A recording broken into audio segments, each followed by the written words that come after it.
Salut Booktube, ça fait un petit moment qu'on ne s'est pas vu et je vous retrouve ici pour un épisode spécial livre de Noël. Il faut savoir que je ne suis pas une méga grande adepte des livres de Noël, mais j'avais quand même envie de vous dévoiler un petit peu mon classement.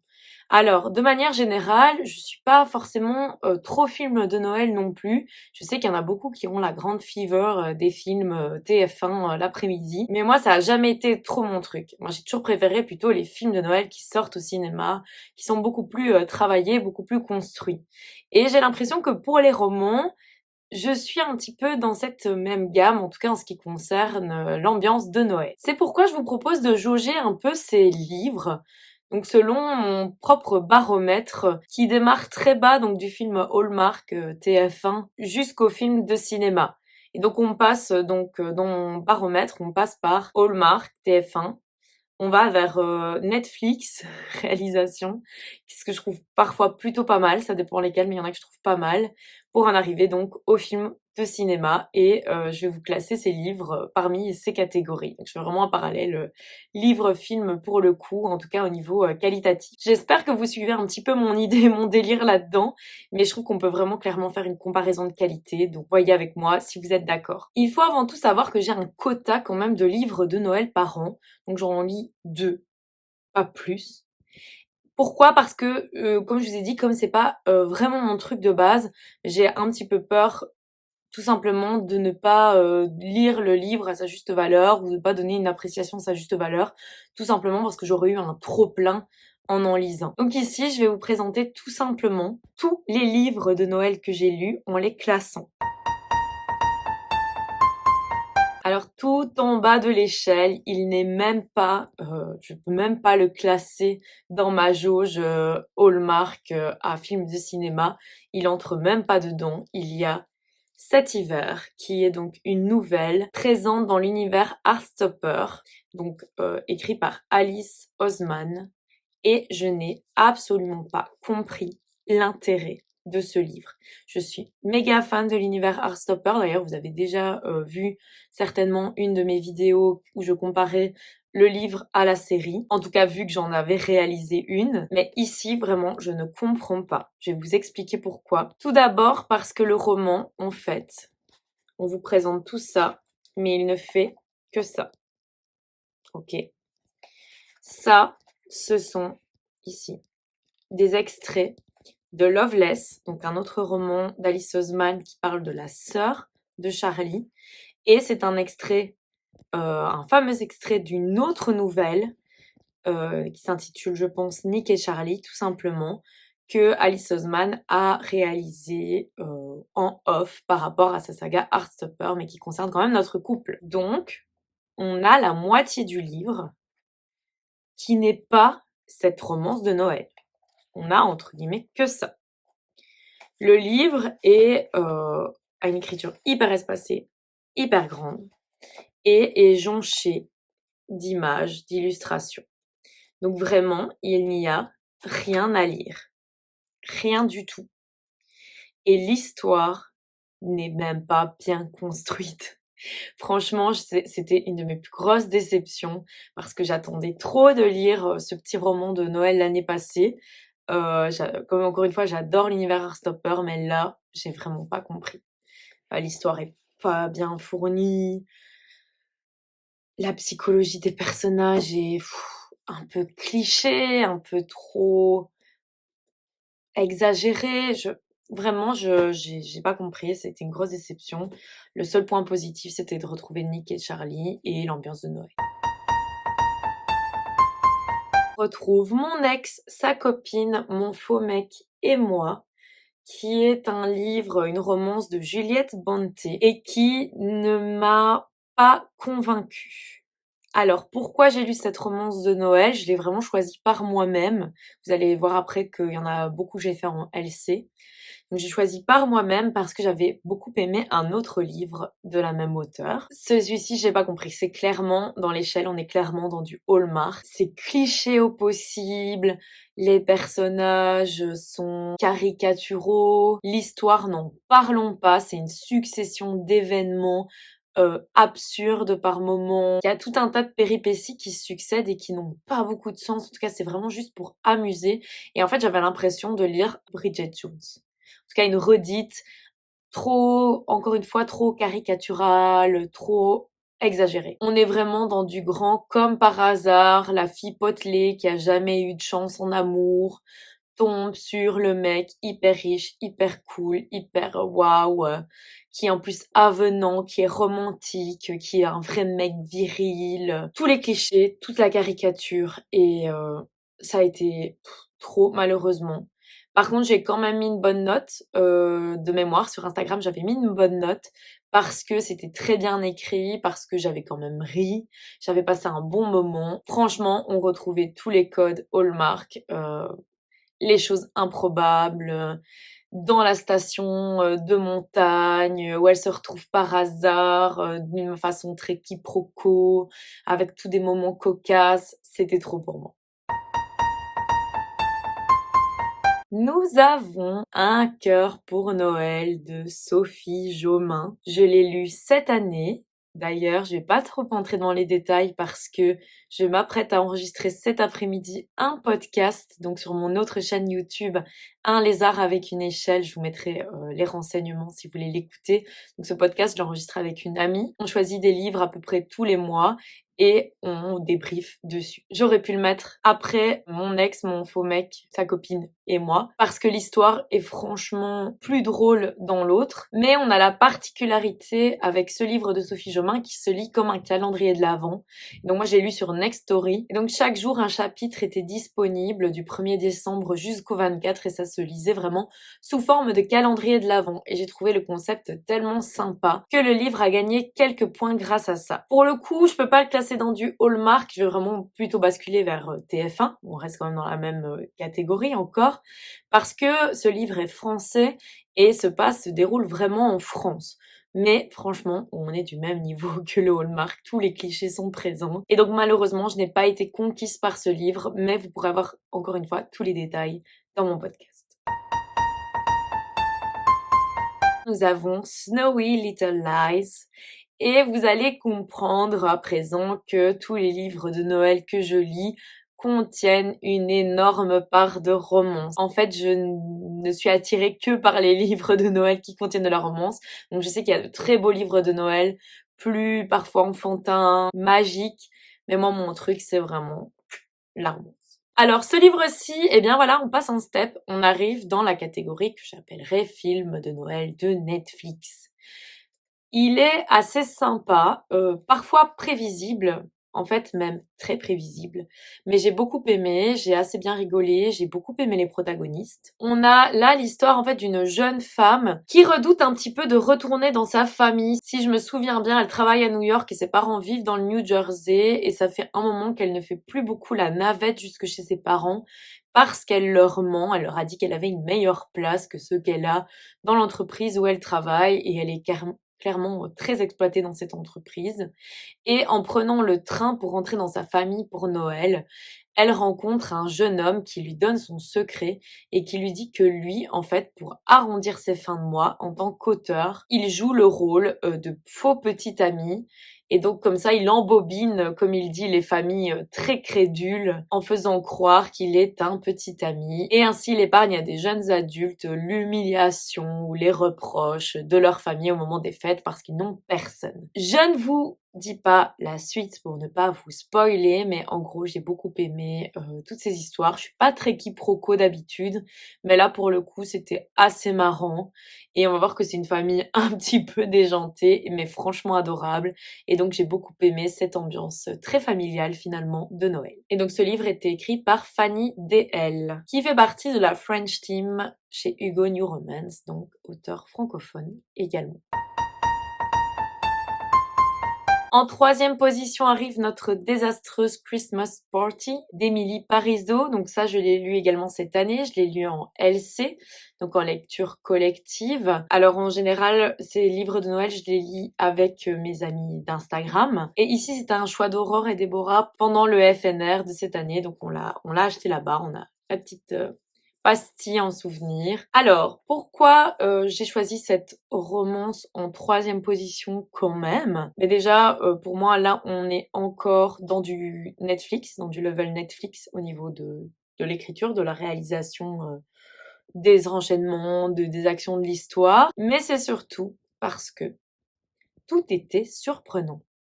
Il y a rien qui était cliché dans cette histoire. Donc on a vraiment un fond, un décor de Noël, mais à chaque fois qu'on découvrait des événements ou des personnages, ils cassaient tous les clichés dont on a l'habitude.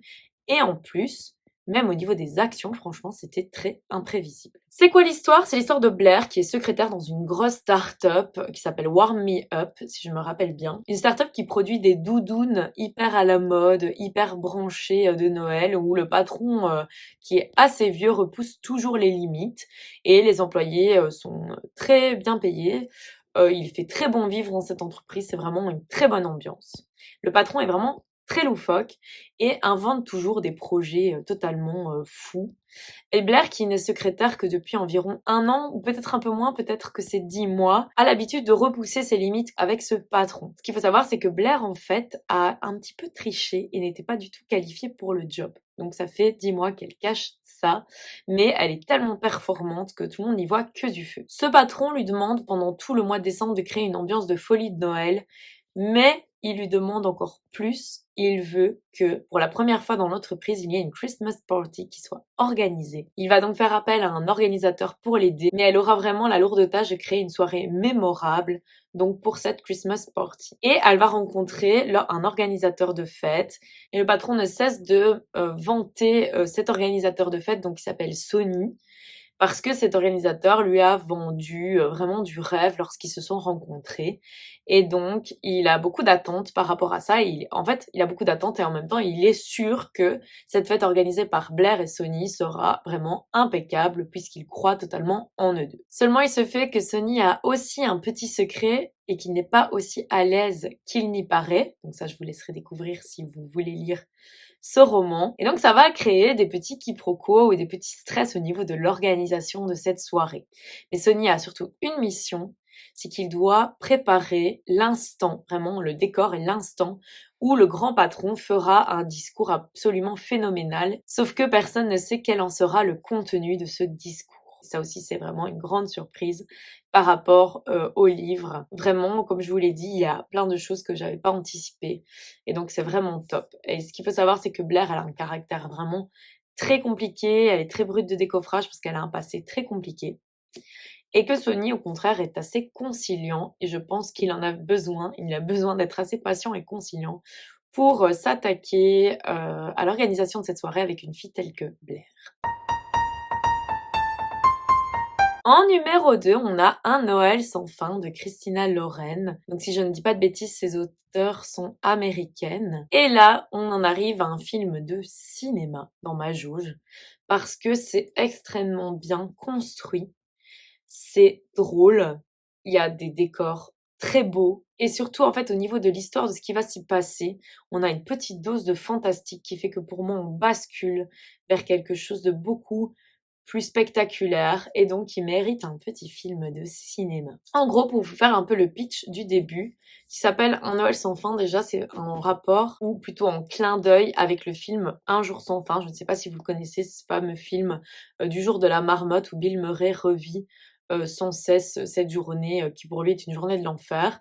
Eh bien ici, on est un petit peu dans le même schéma. Alors, en fait, c'est l'histoire d'une jeune fille qui va terminer son séjour dans un chalet qu'elle partage tous les ans avec sa famille et une autre famille qui est très amie de la sienne. D'ailleurs, ce chalet appartient en fait à l'autre famille. Il s'y retrouve traditionnellement, donc tous les ans pour fêter Noël. Et là, on est vraiment le dernier jour où cette héroïne se lève très honteuse parce qu'elle a embrassé un des jeunes hommes qu'elle connaît depuis toujours.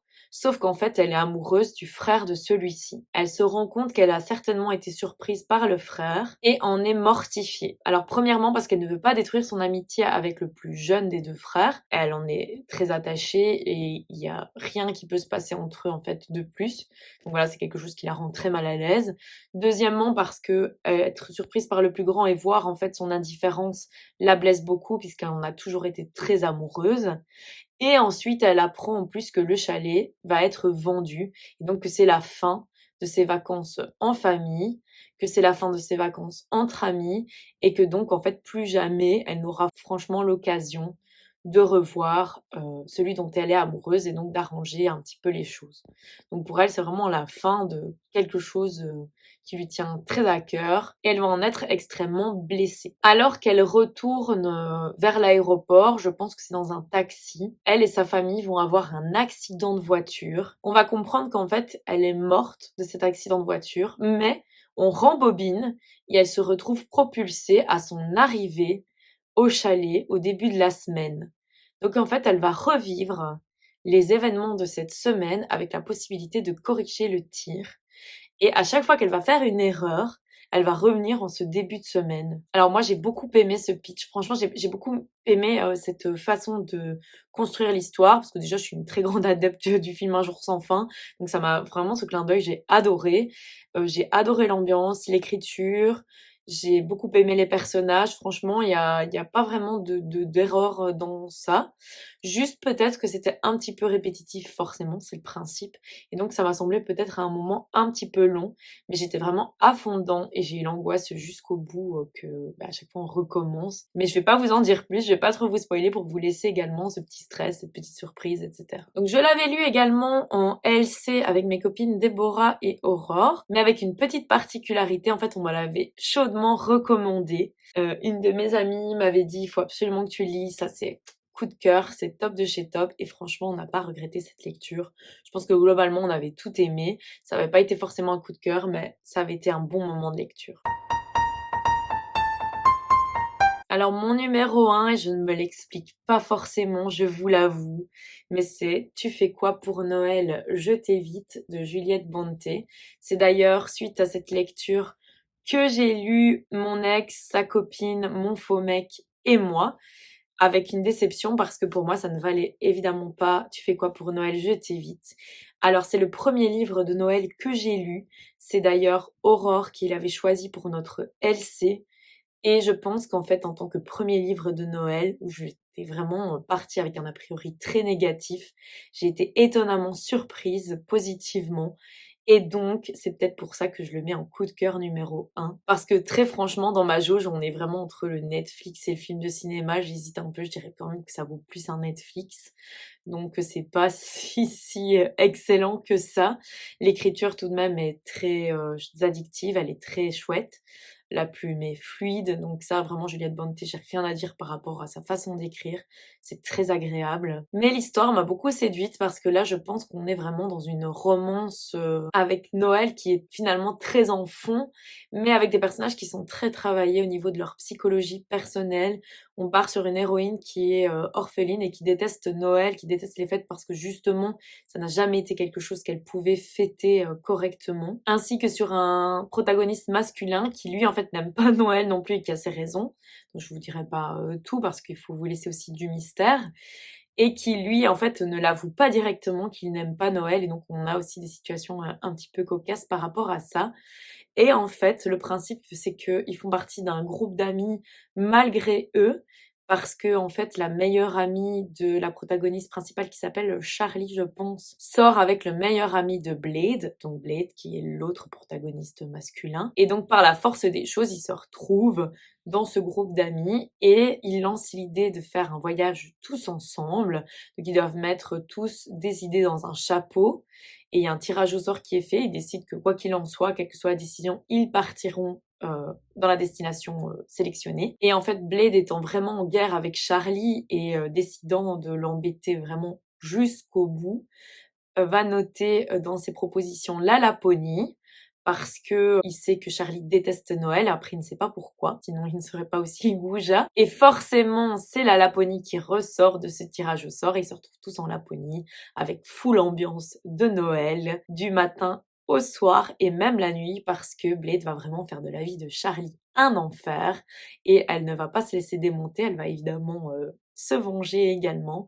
Donc on va avoir tout un jeu comme ça qui est assez finalement amusant. On a vraiment aussi des moments très tendres avec des personnages qui se livrent et qui sont finalement beaucoup plus complexes qu'ils n'y paraissent. Et donc j'ai beaucoup aimé ce roman. Je pense que ça n'a pas été un 5 étoiles tout simplement parce que la fin est très facile, trop facile même, et donc voilà, j'avais dû enlever une petite étoile, mais j'avais beaucoup aimé. Encore une fois, est-ce que c'est parce que c'est mon premier livre de Noël, ma première lecture de Noël, ou est-ce que c'est parce que vraiment cette histoire est top? Je ne sais pas vous le dire. Encore une fois, je ne sais pas justifier pourquoi ce livre est numéro un par rapport à Un Noël sans fin, par exemple. Je pense que c'est juste question que ça m'a beaucoup touchée à ce moment-là quand je l'ai lu et que c'était ma découverte des romans de Noël en me disant: «Ah, en fait, il peut y avoir des romans de Noël que j'aime». Donc ça joue sûrement là-dedans. Mais actuellement, donc c'est mon numéro un. Voilà, j'ai fait le tour de mon classement. J'espère que cette vidéo vous a plu. Si vous êtes d'accord ou pas d'accord, au contraire avec moi, n'hésitez pas à me laisser un petit commentaire pour qu'on en discute, ça me ferait très plaisir. N'hésitez pas également à liker cette vidéo ou à vous abonner à ma chaîne si ça vous a plu. Je vous réserve évidemment d'autres surprises pour les mois qui viennent.